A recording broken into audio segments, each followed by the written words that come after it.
धन्यवाद. मनातून आनंद झाला. बाकीच्या मंडळींसाठी सांगतो की रेणू पाचपोर हे आपल्या महाराष्ट्रातले मराठीमधले म्हणजे मलाही ज्येष्ठ असणारे असे एक उत्तम असे कवी आहेत. आणि त्याच्यानंतर आता सुरेंद्र पाटलांचंही नाव दिसायला मला. सुरेंद्र पाटील हे आमचे कादंबरीकार कथाकार मित्र आहेत. किल्लारीच्या भूकंपामध्ये त्यांचं लांबजाना नावाचं जे गाव आहे ते गाव उद्ध्वस्त झालं होतं. अलीकडे फेसबुकवर ते त्या गावाच्या संबंधी काही आठवणींचे फोटो आणि माहिती सुद्धा टाकत असतात. आणि दुसरी एक गोष्ट अशी की त्यांनी नुकतीच एक शब्दचित्र मालिका लेखकांच्या संबंधी सुरू केलेली आहे. त्यांच्या त्या मालिकेमध्ये सुदैवाने माझाही समावेश झालेला आहे. प्रभाकर, धन्यवाद. तर मी कथेकडे वळतो आहे. आज गांधी जयंती आणि लाल बहादूर शास्त्री यांची जयंती आहे आणि आपण त्यांचं पुण्यस्मरण करूया आणि कथेला सुरुवात करूया. आजची कथा मी माझा मुलगा अविनाश याच्या घरून अमरावतीवरून सांगत आहे.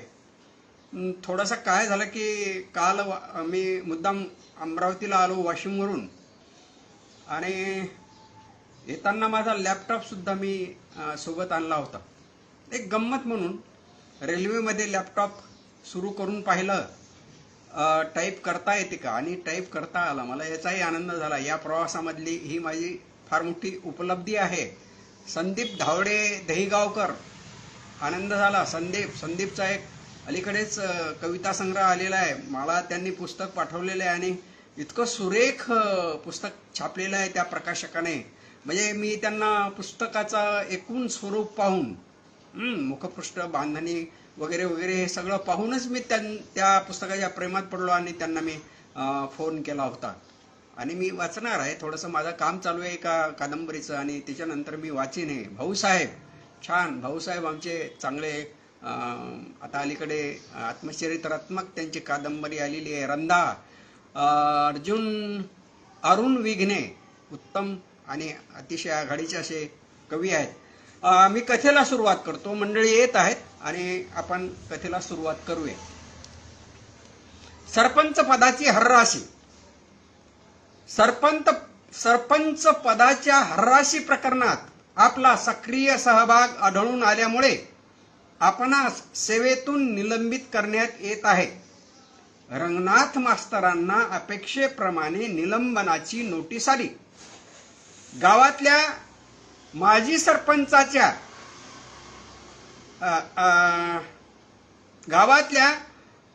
सरपंचाच्या घरच्यांना आनंद झाला. पण माजी सरपंच त्यांची प्रतिक्रिया अशी होती की अरे येडे हो, ह्यो रंग्या 25 कोसावरच्या लिंबाळवाडीत नोकरी करत होता तर तिथून गावात कांडे पिळत होता. आता तो निलंबित झाला म्हणजे काही काळ मोकळा झाला. आता इथं गावात येऊन आपल्या उरावर नाचल्याशिवाय राहणार नाही. ही बाब माजी सरपंच आणि त्यांच्या गटाच्या मंडळींच्या ध्यानात आल्यावर ते सगळे धाकी पडले. इंगळवाडी हे रंगनाथ मास्तरांचं मूळ गाव. गाव 7 मेंबरच्या ग्रामपंचायतचं. तसा गावाला जोडून तांड्यातले 2 मेंबर, गावातले 5 मेंबर, त्यातही बौद्धवाड्यातले 2 म्हणजे कुणब्यांच्या वाट्याला 3 मेंबर. तांड्यात बौद्धवाड्यात मेंबर पदासाठी फारशी चुरस नसे.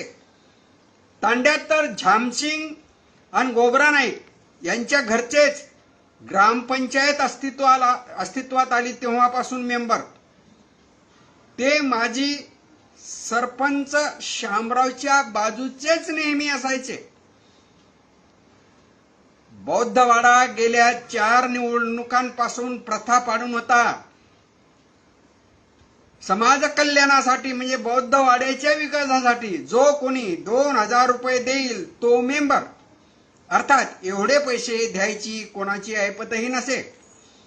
अलीकडच्या काळात ग्रामविकासाच्या योजना ग्रामपंचायतीमार्फत राबवल्या जाऊ लागल्या. सरपंच ग्रामसेवकांच्या हाती पैसा आला, त्यात मेंबर खुश ठेवण्यासाठी त्यांच्या वाट्याला 4-2 पैसे जाऊ लागले. त्यामुळे बौद्धवाड्यातल्या मंडळींना मेंबर पदाची लालूच लागली आणि मग स्पर्धा सुरू झाली. त्यातून मागच्या निवडणुकीच्या वेळी एका मेंबराकडून 10-10 हजार रुपये वसूल करण्यात आले. याशिवाय कायम उपसरपंच पदाचं आमिष म्हणजे पुन्हा मलिदा. खरी चुरस असायची कुणबियांच्या 3 मेंबरांसाठी. गेल्या 3 निवडणुकांमध्ये शामरावच्या पार्टीचे 2 मेंबर अधिक बौद्ध मंडळीचे 2 मेंबर असे कायम 4 मेंबर असल्याने शामरावच सरपंच पदी निवडून येत होता. सरपंच पदाच्या जाती आरक्षणाचा अजून तरी शामरावला फटका बसला नव्हता. दुसऱ्या देवराव दुकानदाराच्या पार्टीचा 1 मेंबर निवडला जायचा. देवराव दुकानदार रंगनाथ मास्तरांचा चुलत भाऊ. गावच्या राजकारणात इलेक्शनच्या वेळी 15 दिवसांची सुट्टी काढून रंगनाथ मास्तर गावात ठाण मांडायचा. तांड्यातल्या बौद्धवाड्यातल्या मंडळीची खेटा घ्यायचा. तांड्यातली मंडळी त्याला नेहमीच होकार द्यायची, पण बौद्धवाड्यातून काडीचा प्रतिसाद मिळेना. शामरावच्या पार्टीचे कुणब्यांचे मेंबर फोडून पाहण्यासाठी रंगनाथ मास्तरांनी प्रयत्नही केले, पण त्यात कधी यश येत नव्हते. रंग्यानं किती बी फुली पटकली तरी त्याले म्हणजे त्याच्या पार्टीले सरपंच पद मिळू देणार नाही. शामराव असं अहंकारानं जाहीर बोलायचा.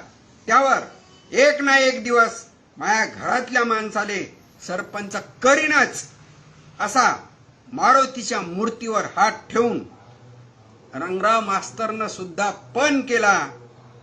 पण त्याच्या पणाला अजून मूर्त रूप येत नव्हतं. त्याचे प्रयत्न मात्र चालूच होते. नागपंचमीच्या दुसऱ्या दिवशी मारुतीच्या पारावर सकाळपासून संध्याकाळपर्यंत वेगळाच माहोल असतो. राजे रजवाड्यांपासून चालत आलेली पैशानं गंजिफा खेळण्याची ही परंपरा आजही इंगळवाडीत मोठ्या उत्साहाने उन्मादाने पाळली जाते. त्या दिवशी लहान मोठा गरीब श्रीमंत हा भेद विरून जातो. इतकंच काय, पक्ष तट गट ह्या भावना सुद्धा गळून पडतात. कोणी यावं डावावर बसावं. अट एकच, अंधार पडेपर्यंत कोणीही उठायचं नाही. आधी 4-2 डाव चालायचे, आता ती संख्या 10-12 वर गेली. पाराची जागा अपुरी पडू लागली. बाजूच्या मोठ्या पिंपळाखाली पट मांडले जाऊ लागले. नागपंचमीच्या 8 दिवसाआधी एक दिवस रंगनाथ मास्तर गावात आला. त्यानं देवरावशी कानगोष्टी केल्या, परत गेला. देवरावही कामाला लागला. परिणाम, नागपंचमीच्या दिवशी पोलिसांची गावात धाड पडली. शामराव सरपंचासह 13 जण पकडले गेले, बाकीचे पळून गेले. या 13 जणांना पोलिसांनी स्टेशनमध्ये आणलं. पंचमीच्या दुसऱ्या दिवशी गंजिफा खेळणं ही हिंदू धर्मातली परंपरा आहे हे पोलिसांना पटवून द्यायला खूप अवघड गेलं. पोलीस पैशावर अडली, तेही कमी नाही, प्रत्येकी 20,000 रुपये. शामरावनं आपलं वजन वापरून पाहिलं, त्याचाही फायदा झाला नाही. केस न करण्याच्या बोलीवर पोलीस मागतील तेवढे पैसे देऊन सगळ्यांनी सुटका करून घेतली. हे सगळं रंगनाथ मास्तरचं कारस्थान. हे शामरावला कळायला फारसा वेळ लागला नाही. राज्य आणि केंद्र शासनाच्या ग्राम विकासाच्या अनेक योजना म्हणजे पैशांचा महापूर ग्रामसेवकाशी संगनमत करून शामराव नुसती झोळी भरत होता. आपल्या पार्टीच्या मेंबरांच्या अंगावर 4-2 तुकडे फेकत होता. त्यातच जल स्वराज्य योजना आली. त्या योजनेमार्फत गावच्या पाणी पुरवठ्यासाठी 50 लाख या योजनेअंतर्गत गावाला मिळणार होते. 3 किलोमीटर अंतरावरच्या धामणी डॅमवरून पाईप टाकून गावापर्यंत पाणी आणायचे असे या योजनेचे स्वरूप होते. गावाबाहेर भवानीच्या देवळाच्या टेकडीवर टाकी बांधायची, तिथून सगळ्या गावात पाणी पोहोचवायचं. 50 लाख रुपये एवढा मोठा पैसा या योजनेत येईल हे शामरावला स्वप्नातही वाटलं नव्हतं. जर तसं माहीत असतं तर त्यानं त्याच्या स्वतःच्या बायकोला जलस्वराज्य समितीचा अध्यक्ष केलं असतं. मात्र बायकोऐवजी आता रमेश टेलर अध्यक्ष होता. तरी काही हरकत नव्हती. जलस्वराज्याचा सगळा पैसा त्याच्या नावेच येणार होता. त्यानं रमेश टेलरला निरोप पाठविला आणि त्याला पैसे मागितले. किती? 1.5 लाख रुपये मले देशील तर चेक वटवतो, ते बी नगदी लागतील. या गोष्टीने रमेश हादरलाच. हो नाही असं म्हणता तो उठला. त्यानं जल स्वराज्याची बैठक घेतली, समितीची बैठक घेतली. त्या बैठकीला शामरावलाही बोलावलं. तिथेही शामरावने तेच म्हटलं. खल होऊन शेवटी 1 लाख रुपये द्यायचं ठरलं. तेही 50-50 हजारांच्या 2 हप्त्यात. वास्तविक रमेश हा शामरावच्याच पार्टीचा, पण पैसा पाहून शामरावने त्याची अडवणूक केली. या गोष्टीमुळे रमेश दुखावला गेला आणि त्यानं सरळ रंगनाथ मास्तरची भेट घेतली. रंगनाथ मास्तरनं सांगितलं की पैसे जुळवतं कधी, तुमच्या समितीतल्या लोकांकडून काही घे, काही तू भर. रमेशनं तसं केलं आणि रंगनाथ मास्तरने दिलेल्या आयडियाप्रमाणे 5व्या दिवशी शामरावला 50 हजारांची लाच घेण्याच्या कारणावरून अँटी करप्शनने अटक केली.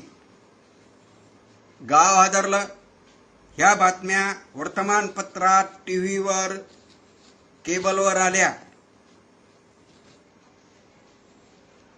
मास्तर शामराव अँटी करप्शन मध्ये 5 दिवस अंदर गेला. त्याच्यामुळेच त्याचं सरपंच पद गेलं.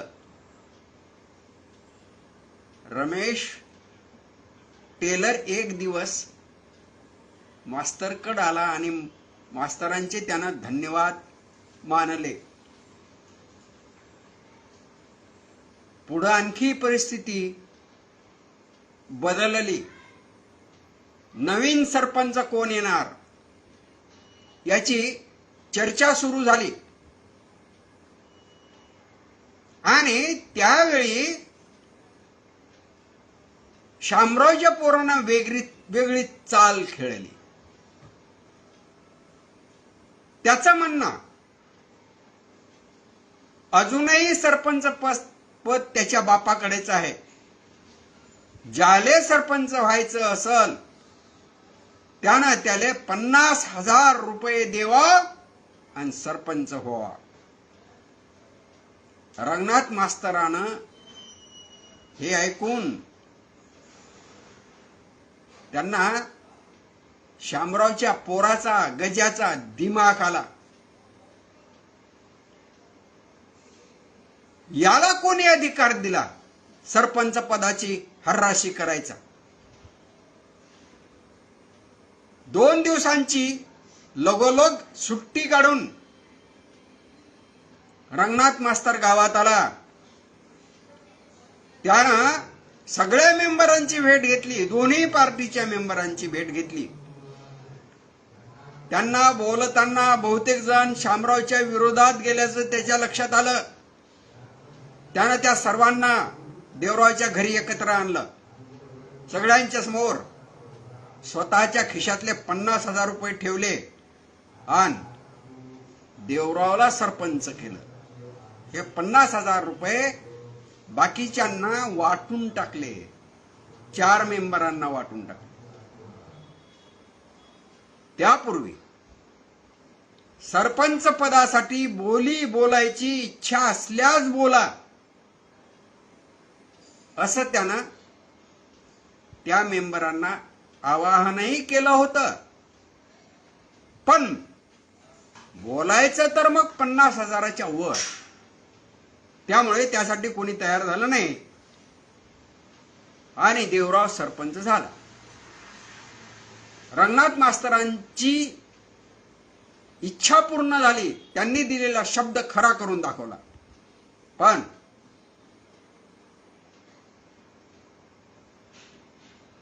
काही दिवसच हे चाललं. त्यानंतर मग शासनाकडून रंगराव मास्तरांना नोटीस आली. सरपंच पदाच्या हर्राशी प्रकरणात आपला सक्रिय सहभाग आढळून आल्यामुळे आपणास सेवेतून निलंबित करण्यात येत आहे आणि त्याच्या निलंबनाची बातमी ऐकल्याने मग माजी सरपंच शामराव याच्या गटातली लोक खुश झाले. पण माजी सरपंचानं त्यांना सावध केलं की आता काय, कारण आता मास्तर गावातच काही काळ बसून राहणार. आणि तेच झालं. जलस्वराज्याच्या प्रकरणी 50,000 रुपयाच्या लाचीवरून शामरावला अटक झाली. सरपंच पदावरून शामराव हटला. अशा पद्धतीने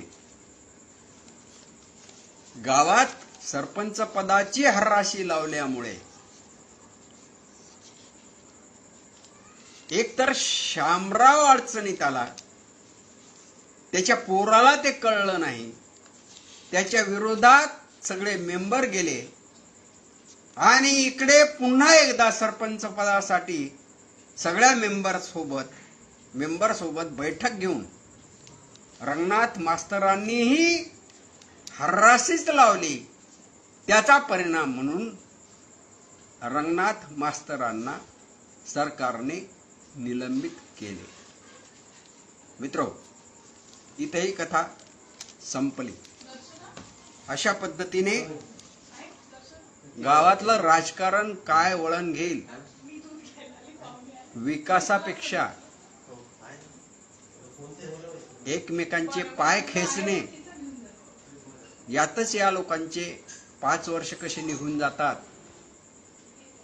हे कळत नाही. गावाचा विकास जाग्यावरच राहतो. भरता आल्या तर हे लोक आपल्या तुंबड्या भरतात आणि सामान्य जनता निस्ती हतबल होऊन